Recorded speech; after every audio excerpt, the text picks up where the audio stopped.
Pilates has taken off in recent years. It was originally invented or devised by a chappie called Joseph Pilates. He was born back in the 1800s and was a German from birth. He moved to the UK when he was a young adult or a young teenager, and his background was that he was a sickly child. He had asthma, he had rickets, he struggled with his health, and he developed a strategy of using exercise. He was doing sort of martial arts and gymnastics and boxing and that type of thing, and he sort of made a very strong connection with using his mind, using his body, using his breathing to really gain a lot of strength. Now, as he was German, during the war, he was imprisoned in a prisoner of war camp, and what his role was looking after the prisoners of war. And what he devised was, through his background of physical education, physical work, physical sports, he set about designing the hospital beds. Obviously, prisoners of war weren't able to move, some of them were quite sick in the hospital arena. So he strapped up different springs and different attachments to the beds themselves so that the prisoners could actually exercise while they were in the beds. Hence the different things like the chairs, the reformer. You can see one of the chairs there, which is basically an adaptation of some of the exercises that he did. So the way that he would strategize was that you use the machinery to be able to give you some resistance, so you got stronger, so you could then go on and do the mat work unaided. So, you know, if you were in the hospital environment, you were on the beds, you were on the equipment and that type of thing before you went out and did some stuff on the grass or on the mat outside. So in the equipment-based work, and most of us know what reformers are and the Cadillacs or track tables depending on where you've been trained, that's a precursor to being able to do mat work.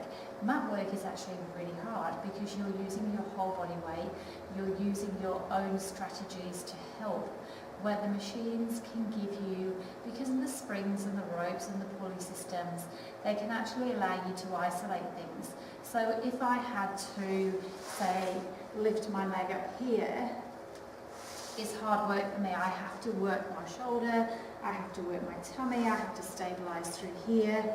Now, if I'm on one of the machines and I want to use my leg, I could probably just push against a little bit of spring resistance. So not only am I getting some spring resistance, I'm actually getting some help because the machine's holding me up a little bit as well. I'm not having to worry about where my body is in space. So that's a little bit of a misconception from a lot of people. We have quite a few clients that say, no, I'm not strong enough to get machines yet, I need to start with mat. And it's really the other way around. The mat work is really the hardest work. You've got nothing helping you, nothing supporting you. It's you, your body, your control, your muscles, and the mat. And maybe a little bit of props thrown in as well. So if you're going through some of the Pilates mat exercises, obviously the Pilates for beginners is designed around those exercises. Don't get too distraught or too despondent if you don't get it. We can, have done Pilates for years and still improve. We can always tweak something. We can always make something a bit more comfortable. It's not, it doesn't have to be perfect. It just has to be along the right lines. And that's where probably a lot of people struggle with Pilates. You can be a top athlete, you can be an elite sportsman, you can be a gym bunny or a gym junkie and as strong as an ox. It doesn't necessarily mean that you have a good core, because when we're talking core, we're talking about your ability to control and hold yourself in space, just using certain muscles, not using all the muscles you've got. So Pilates is slightly different in that it really wants you to think about how you're moving, what muscles you're trying to do to make that movement, and what muscles that you're trying to let go, so you're not getting that whole overdrive of let's do everything. If we're lifting the arm up, We're trying to stabilise and lift the arm up. We're not bracing and lifting and pulling and reaching, which is quite a different movement to me doing it that way than it is to me doing it this way. And this is why dancers took a lot to Pilates. When he did his prisoner of war work in the hospitals, there was an outbreak of flu or an epidemic, and the people he was looking after basically stayed well, and a lot of the other prisoners died. So he really honestly thought there was something in this, that, you know, he was working through the right things, he was working through the right principles. And after the war, he went across to America. He met his wife Clara on the way over. They went across to America, and he continued his work, labelling his technique Pilates, in New York, and he was just located a couple of blocks away from a lot of the dancers area, and they started to go to him. There is a real good way that we can use the machines and the techniques and the development of what's happened to get people working freely quite quickly. So it's really, really good in early intervention, really, really good in early rehab, because you can grade what you can do. You can isolate things a lot better. So a lot of the dancers started to follow him, and he got quite good work, and that's when you'll see a lot of it seems to be a bit dancer orientated. It's because of his early days in America, in New York, that he got a lot of the dancer networking, and then of course because the dancers came in, then the social ladies came in, hence why it's had a little bit of a probably pretentious outlook to it until recently, where it's become a little bit more mainstream. But that's the background, that's why it does appear a little bit floaty and a little bit dancer orientated. It has got a lot of those moves in. He studied a lot how people move and also how animals move. So he was looking very much at how to move naturally. I'm very neuro-based from my training from the UK. I did a lot of neuro rehab and neuro-based stuff with, you know, strokes in the elderly and that type of thing before I specialised and did musculoskeletal work. And definitely in terms of like the biomath method I'm familiar with, it is very much along the principles of trying to normalise movement. It's trying to retrain the body how to move well. So how we start to move when we're little and we're crawling and we're learning to walk and we're learning to do this, to by the time that we become, say, teenagers, where we become very static, and, you know, a lot of the time, certainly now, people are very hunched and slumped, and, you know, by the time kids hit high school these days, they're spending a huge proportion of their time sitting slumped, going home, doing homework, being on the computer, playing video games, and it's certainly the amount of physical activity that kids and us in general are doing these days is a lot less. You know, we don't have that physical input of being able to go and, you know, scrubbing the floors, you know, hand washing, that type of thing, that when I was growing up, you know, things were a lot more labour intensive. We did scrub the floors, we did scrub windows, we did, you know, have to sweep. My mum had a twin tub machine, and we had to drag it out and wash, and then we had to change that into the spinner, then it had to go from the spinner into the tumble dryer. Everything was a lot more labour intensive, and these days, you know, we flick on a rumba and that goes around for us. We have spray and wipe that does a lot of the work for us. You know, there's not that labour intensity that we used to. So movement and strength is something that we're definitely lacking.